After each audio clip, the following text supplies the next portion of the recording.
Okay, this is just going to be a quick review of distribution.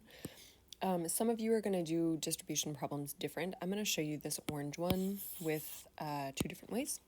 One way is simply to think to yourself, well, I know I'm multiplying by this and by this. So in this case, you're going to get 5 times 3 plus 5 times x, which will simplify to 15 plus 5x. And then that is as simplified as it gets.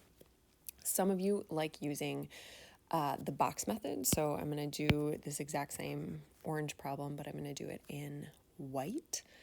In this case, you would give yourself a box, and on one side you're going to have 5, on the other side you're going to have 3, and you're going to have x, and you just do the area of each of these rectangles.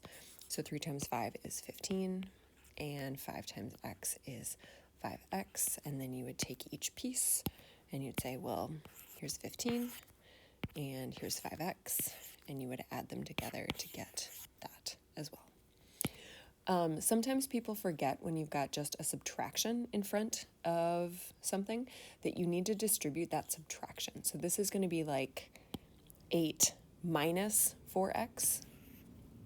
Sorry, I'm trying to draw a line here.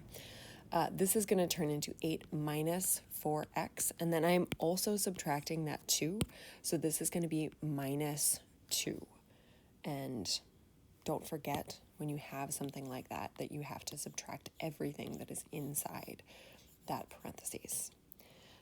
In this case, just make sure that you're actually multiplying by that negative 8. So here, we're going to get negative 8x plus negative 8 times 1/7, which would just get us negative 8x minus 8 over 7.